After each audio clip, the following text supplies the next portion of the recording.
He won the game. He escaped poverty. He had everything. So why did he come back and become the very monster he once feared?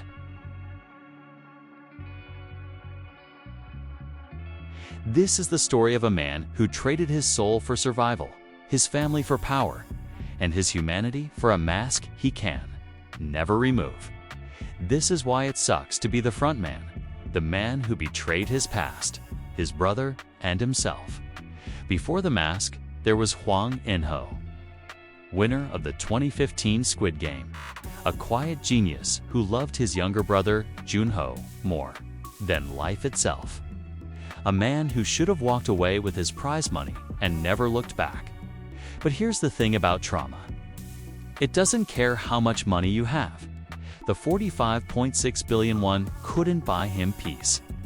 Every night, he heard the screams of the 455 people who died so he could live.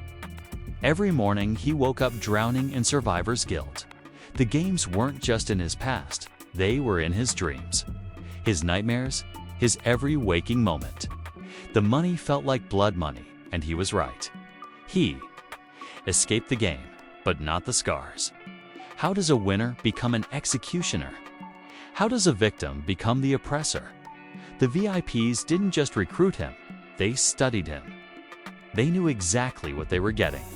A man who understood the game from the inside, who knew every emotion a player would feel, every desperate thought that would cross their minds. They chose him because his empathy made him the perfect torturer. He knew exactly how much hope to give before crushing it. He understood the psychology of desperation because he had lived it. But here's the cruel irony. The only winner who truly understood the players. Pain became the one inflicting it. The mask wasn't just a disguise. It was a coffin for his humanity.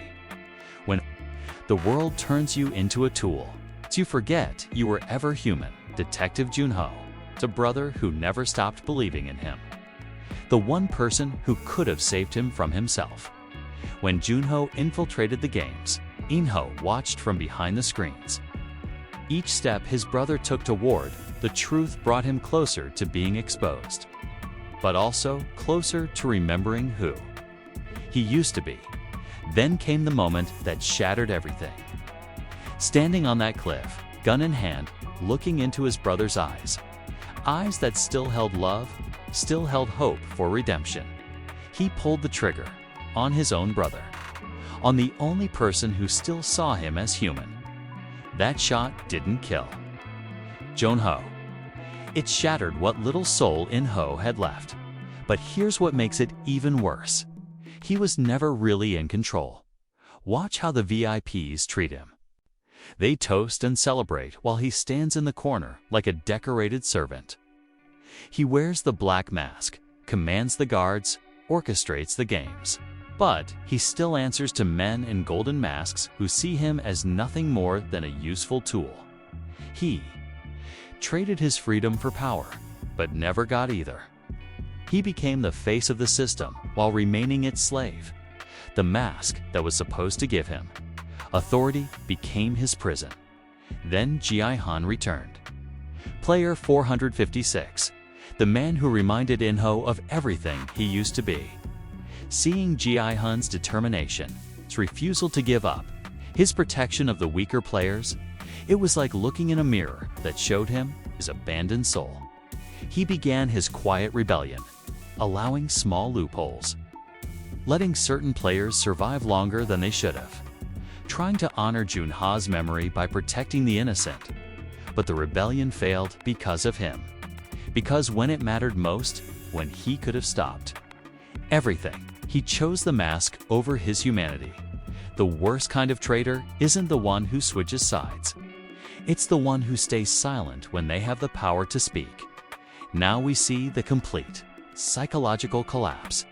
Jung-bae's death, the one person who still believed in him, who still saw good in him, hits him like a sledgehammer to whatever was left of his heart.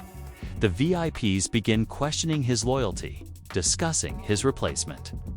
The power he sacrificed everything for is slipping away. His mask begins to crack. literally and metaphorically. The facade he's maintained for years, it is crumbling. In the darkest moment, he holds Jun-ho's police badge, the only thing he kept of his brother. And for the first time in years, the frontman breaks down completely.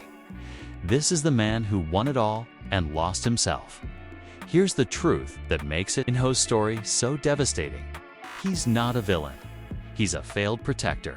He's a man who turned betrayal into a lifestyle to avoid facing his pain. A survivor who became the very thing that traumatized him. Viewers hate him because he reflects what trauma does when you never heal.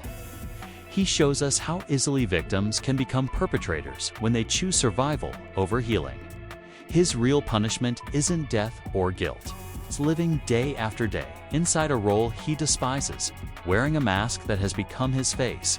He wears the mask not to hide from others, but to hide from who he used to be. The scariest thing about the frontman is how easy it is to understand him. He didn't die in the game. He died long before it. And the mask. It just made sure no one could see it. Every choice he made to survive killed a piece of who he was. Every betrayal carved away another fragment of his humanity, until there was nothing left but the role he played. This is why it sucks to be the frontman, because survival isn't the same as living.